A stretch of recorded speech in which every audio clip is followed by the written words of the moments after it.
Rome was built upon 7 hills. The centre of the city, the Roman Forum, was surrounded by 3: the Capitoline, from where this view was taken, the Quirinal, and the Palatine Hill. According to legend, it was on the Palatine that Romulus founded the city.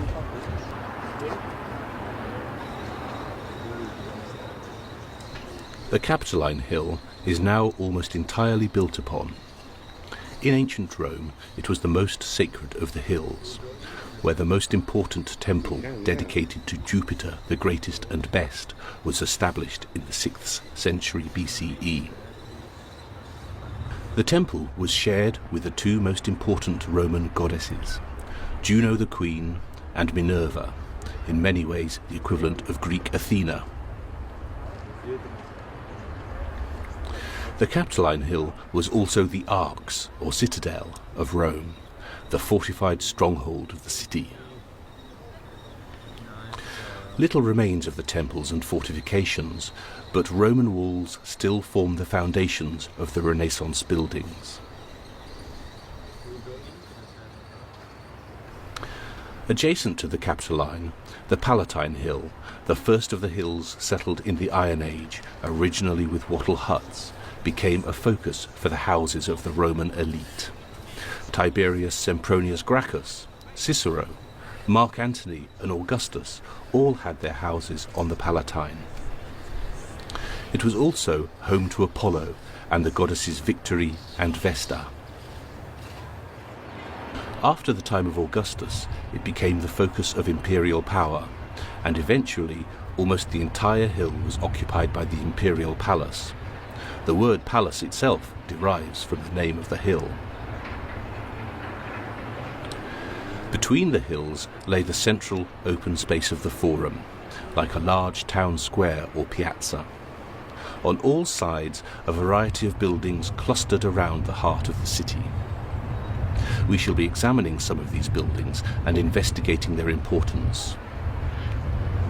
The central open space, with its associated buildings, gained an importance beyond the city of Rome itself, because it became a model for city centres throughout the Roman world. As, for example, at Paestum in southern Italy, where the new Roman city centre reproduced the form of the Roman Forum.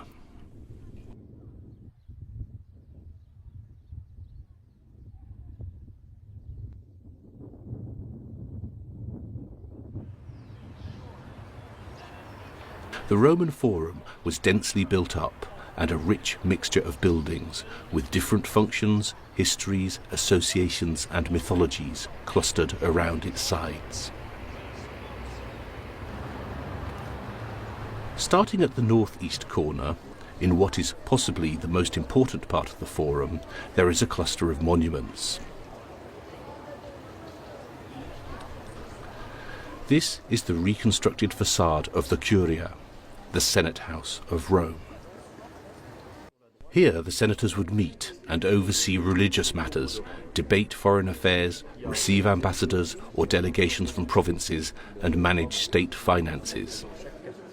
A matter brought to the Senate would be debated, with each senator giving his opinion on the question if he wished to. The senators would then vote by dividing, going to one or other side of the House where they were counted. If the majority approved, the proposition would become a senatus consultum, a decision of the Senate.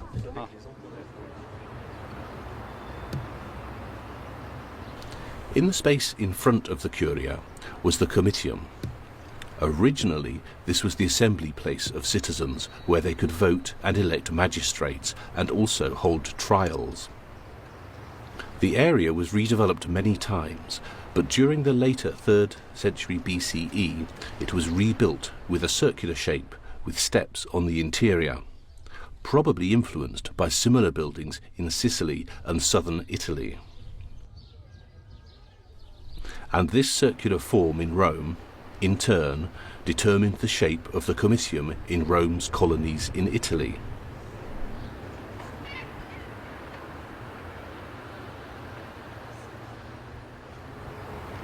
Little survives of the actual building in Rome, but some of its edging has been found.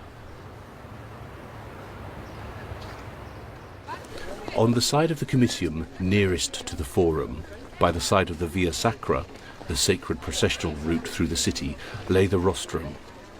This was the platform from which new laws were proclaimed, and orators displayed their skills in rhetoric in public speeches to those gathered in the Forum or Comitium. These three buildings, the Curia, Comitium and Rostrum, provided for the principal political and legal functions of the city. Alongside these buildings were other monuments and significant places. When the Comitium was excavated, one area stood out as significantly different. In January 1899, a small area paved in black stone was uncovered. This is mentioned in a single ancient source as the Niger lapis in Comitio, the black stone in the Comitium.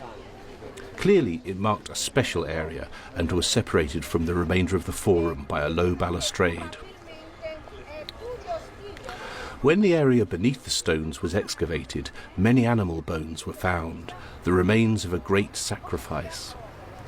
Beneath that, and dating to the second quarter of the 6th century BCE, lay an altar, a column base, and part of a stone marker inscribed in very early Latin script.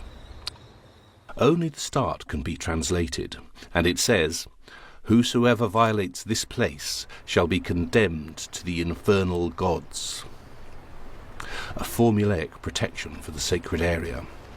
Later, the inscription mentions the king, suggesting that the King of Rome was somehow involved in religious ceremonies, presumably related to political activity at the Comitium. Frustratingly, that is all that is certain. The place was clearly important enough to be preserved and monumentalized as in some way special.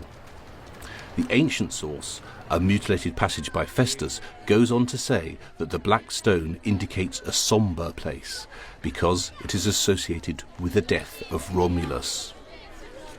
Now, one version of the life of Romulus has it that he disappeared, taken up miraculously to heaven, so he could have no actual tomb. Perhaps the black stone marked some kind of cenotaph, monumentalizing the place where he vanished.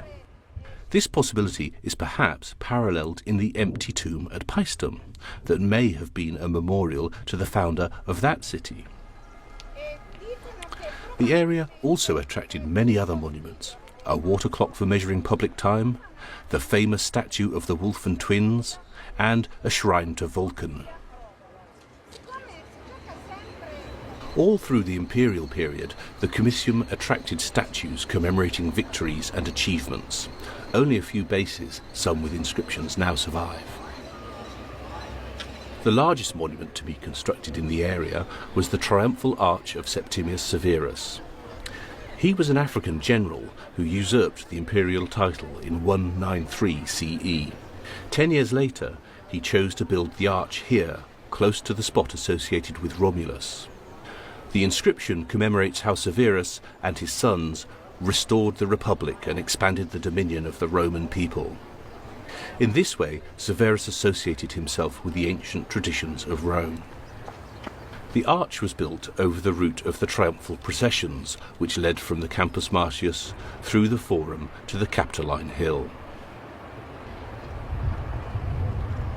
The procession started in the western Campus Martius, along a route that passed by the Theatre of Pompey, surmounted by the temple of Venus the Victorious, and past the temples in Largo Argentina on its way to the Circus Flaminius, where the soldiers could muster.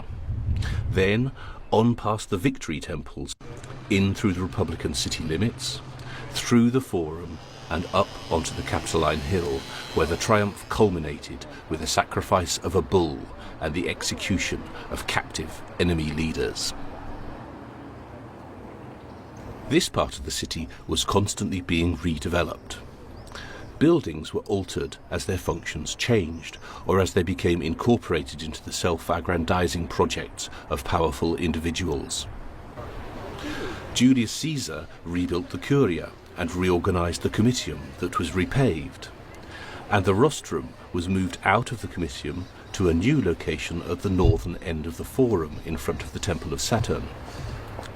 The platform is now largely a reconstruction, but it gives a good idea of how the rostrum was almost like a stage at the end of the Forum.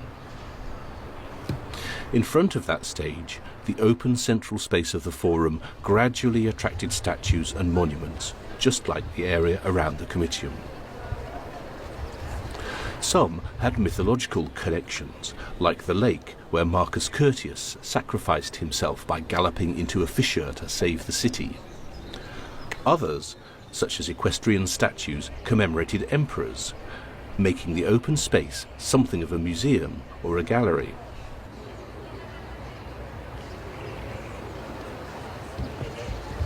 But the Forum was also used for performances. During the Republic, before Rome had a permanent amphitheatre, the Forum was used for gladiator shows. Temporary seating would be erected to either side, and galleries beneath the paving enabled gladiators to make an entrance from beneath the ground. In the Augustan period, the area was redeveloped again, and a new layer of paving that sealed off the galleries was paid for by Lucius Naevius Surdinus. Few of the buildings of the Forum survive above ground level, but a monument set up on these stone bases showed the Forum as it appeared in the 2nd century CE. Two sculpted panels originally formed part of a balustrade that was later moved into the Forum. They show scenes of the emperor's good works, and the location shown in the background is the Forum itself. One panel shows a sacred fig tree, the Romanum, growing in the Forum. A replacement still grows there. Nearby is the statue of the Satyr Marsyas, set up to commemorate the abolition of slavery for debtors. It is echoed in the Roman colony of Paestum.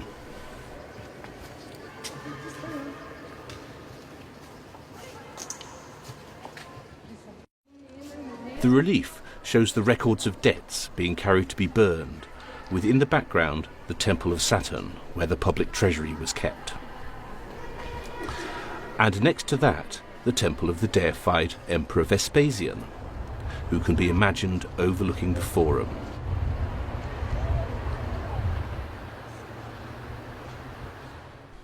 The good and just Emperor Trajan appears again in the Forum on a stage-like platform in front of the Temple of Castor and Pollux, the haunt of moneylenders and trading standards officers. A crowd stands in front of the Basilica Julia. Law courts and offices along one side of the Forum, a standard feature of all colonies, including Paestum.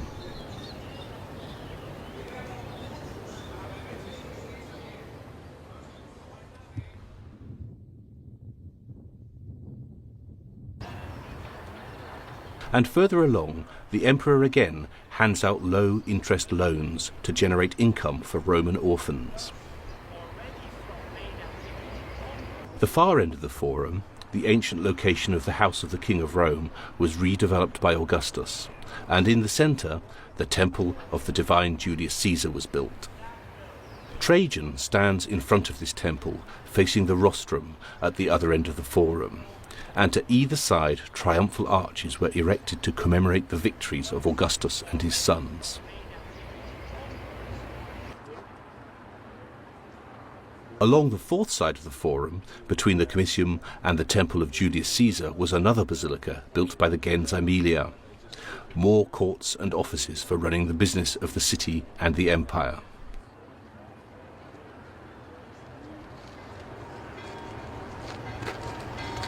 The Forum, the centre of Rome, was a place with many layers of functions, meaning and mythology embedded in its buildings and places.